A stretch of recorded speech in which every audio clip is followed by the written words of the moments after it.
ఆవిరి పన్నీర్ రోస్ట్ తయారు చేసుకోవడానికి కావలసిన పదార్థాలు: పన్నీర్, క్యాప్సికమ్ ముక్కలు, పెరుగు, శనగపిండి, ఉప్పు, పసుపు, అల్లం వెల్లుల్లి పేస్ట్, జీలకర్ర పొడి, నిమ్మరసం, ధనియాల పొడి, కారం, గరం మసాలా పొడి, వెన్న, చాట్ మసాలా పౌడర్.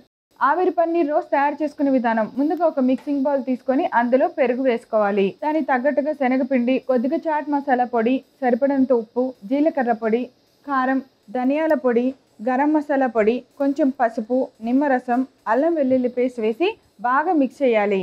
ఇప్పుడు ఇలా కలిపి పక్కన పెట్టిన తర్వాత పన్నీర్ని తీసుకొని పల్చని స్క్వేర్ ముక్కల్లాగా కట్ చేసి పక్కన పెట్టుకోవాలి. ఇప్పుడు ఒక్కొక్క పన్నీర్ ముక్కకి మనం తయారు చేసిన ఈ పెరుగు మిశ్రమాన్ని బాగా పట్టించి ఒక ప్లేట్లో పక్కన పెట్టుకోవాలి. ఇప్పుడు ఒక అల్యూమినియం ఫాయిల్ తీసుకొని దానిలో మనం సన్నగా తరిగిన కలర్ క్యాప్సికమ్ ముక్కలు వేసుకోవాలి. దానిపైన పెరుగులో కలిపి ఉంచిన పన్నీర్ ముక్కను పెట్టుకోవాలి. మరల పైన కొద్దిగా క్యాప్సికమ్ ముక్కలు వేసి అన్ని వైపులా క్లోజ్ చేసి పక్కన పెట్టుకోవాలి.